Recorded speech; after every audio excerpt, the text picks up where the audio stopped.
Cette semaine dans Élémentaire, l'Éthiopie dans les starting blocks. 10 ans et un but, devenir un pays neutre en carbone. Une croissance verte et rapide à la fois, c'est possible. Le nouveau tigre africain mise tout sur les énergies renouvelables. Un projet de barrage pharaonique à une échelle jamais vue dans le pays. C'est notre plus grand projet à ce jour. Et pas seulement pour l'Éthiopie, mais dans toute l'Afrique. Le défi est immense, changer le destin d'un pays marqué par la pauvreté. Les gens nous associent à la faim, à la guerre, au combat et à zéro développement. Mais les choses ont changé.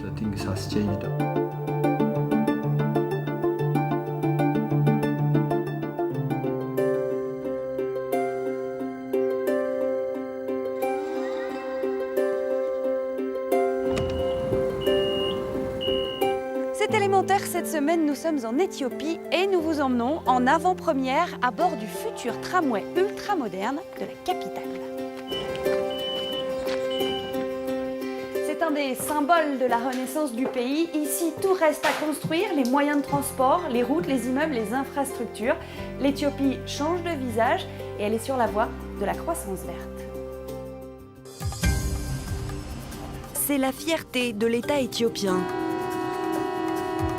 Le top du top des transports modernes, en plein milieu d'une capitale africaine.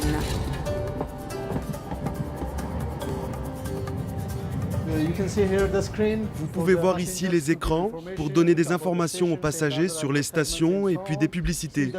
Les vitres sont teintées à l'extérieur pour protéger du soleil et pour qu'il y ait assez de lumière à l'intérieur des wagons. Nous avons aussi une ventilation là-haut pour la climatisation. On a des caméras de surveillance dans chaque compartiment.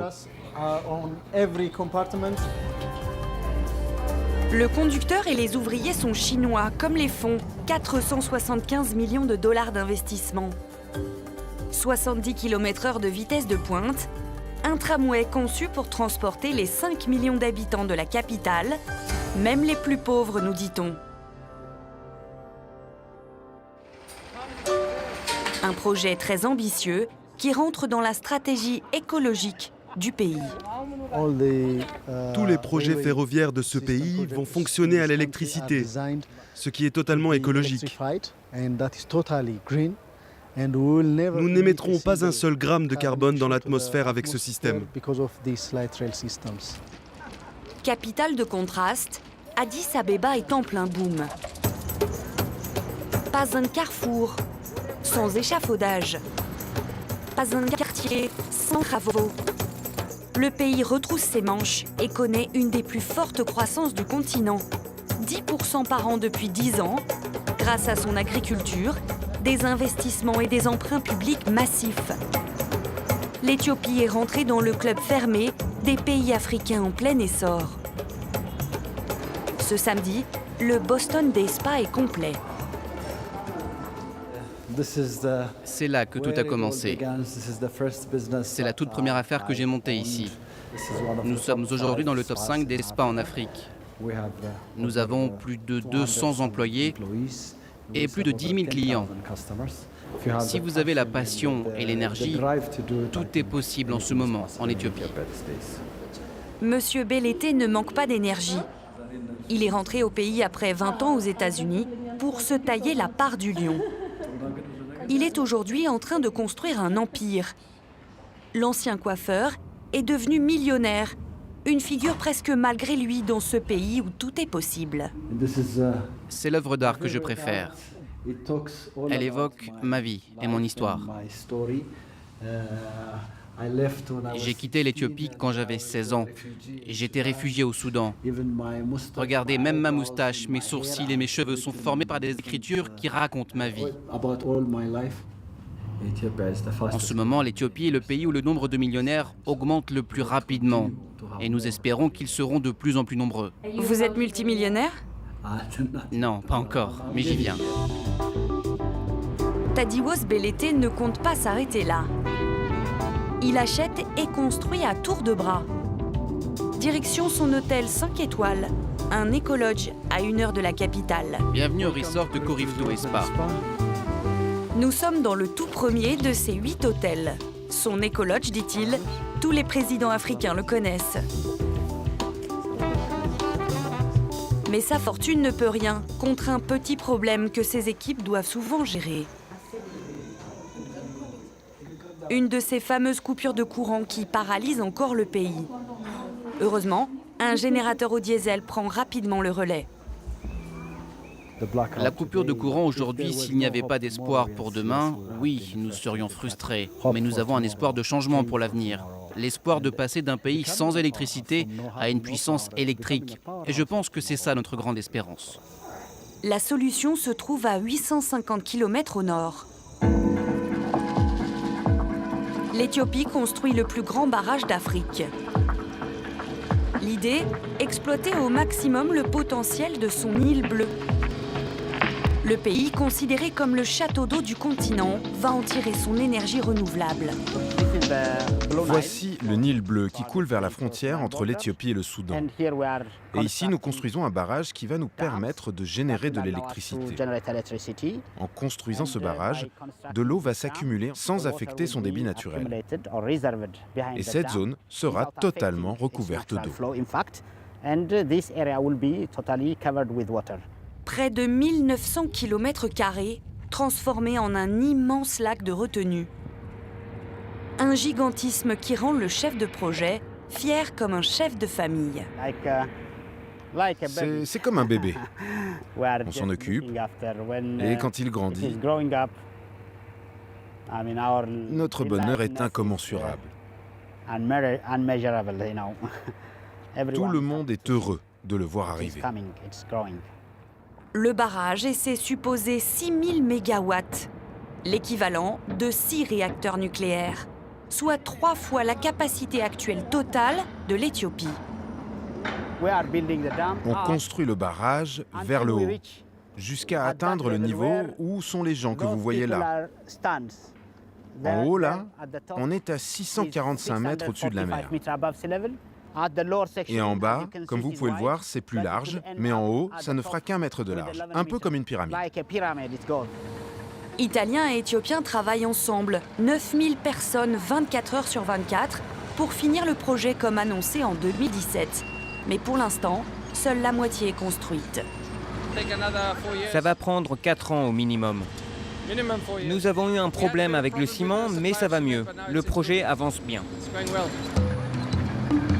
Le projet a donc pris du retard et il fait des vagues. Depuis des années, une dispute oppose l'Éthiopie aux autres pays traversés par le Nil, Soudan, puis Égypte. Quand il sera fini, il donnera à l'Éthiopie un contrôle sans précédent sur le fleuve.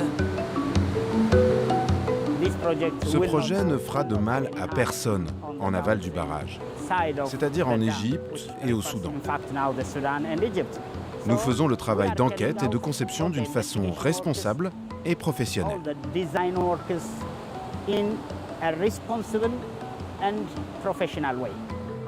Alors, après des années de tension pour le contrôle du Nil, un accord a été signé en mars 2015. Le Soudan et l'Égypte valident le barrage de la Renaissance, mais sous condition. Vous allez vous développer, grandir, et je vous soutiens. Mais méfiez-vous. En Égypte, le peuple vit uniquement grâce à l'eau de ce fleuve. Une réconciliation officielle. L'Éthiopie peut donc continuer son projet phare, mais sans aucune aide financière extérieure. C'est auprès de la population que l'État va chercher près de 4 milliards d'euros nécessaires. Ce jour-là, un grand concert est organisé dans la capitale.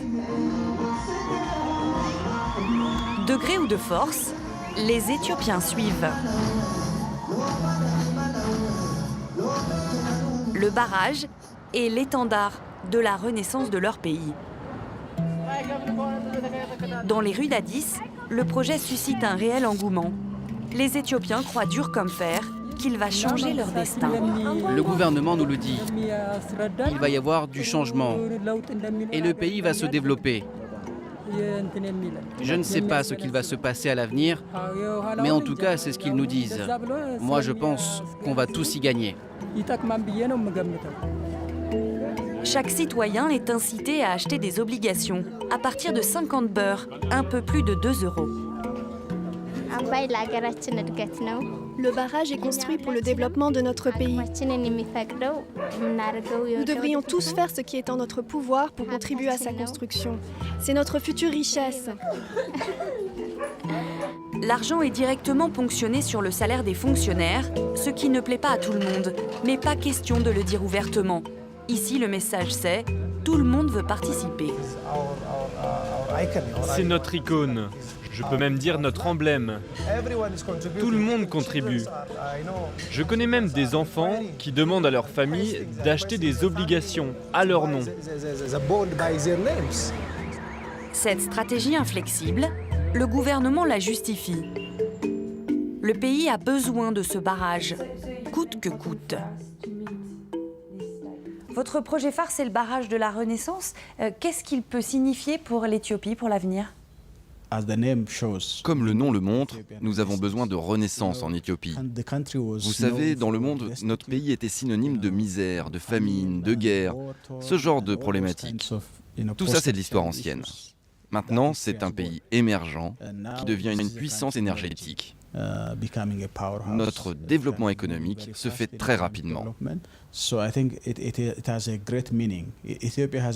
Pour nous, ce barrage veut dire beaucoup. L'Éthiopie a toujours été un exemple de lutte contre la colonisation. Vous savez, nous sommes le seul pays à n'avoir jamais été colonisé.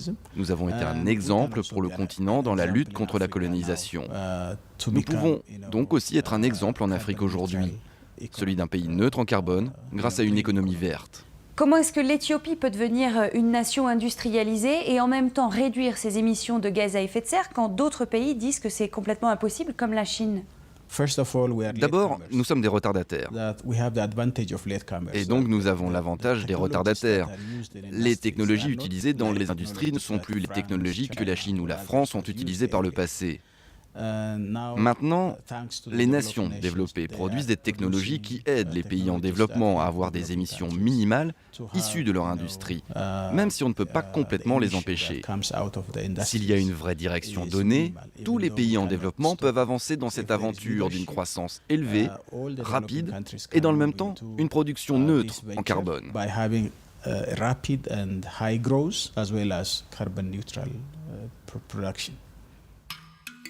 C'est ambitieux, mais pour l'instant, 80% de la population n'a pas l'électricité. Nous sommes à 5 km du centre d'Addis Abeba, et ici, l'eau et l'électricité ne sont pas monnaie courante. On n'a pas d'eau, comme d'habitude. On n'a pas d'eau. On n'a pas non plus d'électricité. Parfois, ça dure une semaine. C'est très difficile de vivre comme ça. Pour cuisiner, vous n'avez pas de plaque électrique. Vous ne pouvez pas faire bouillir de l'eau, vous n'avez rien. Vous ne pouvez même pas suivre les actualités, ce qui se passe dans le monde. Vous êtes aveugle sans électricité.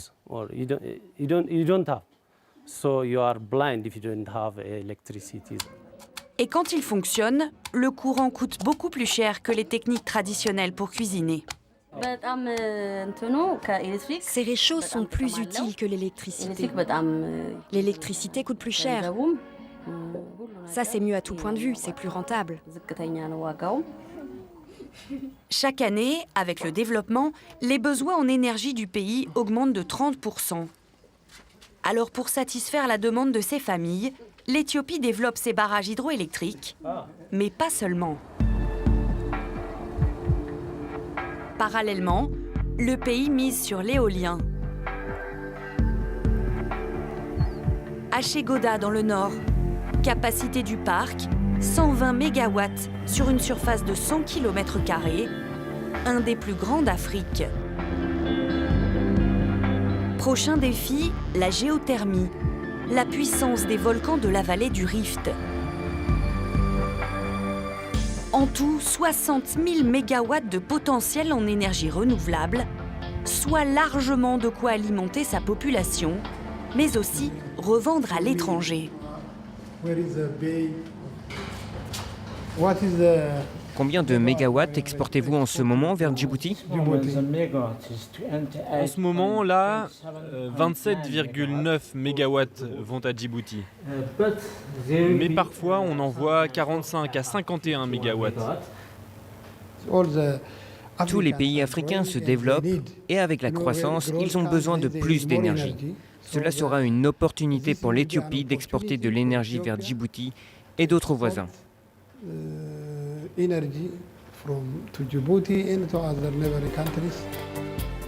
Djibouti reçoit déjà 50 mégawatts par an, le Soudan le double.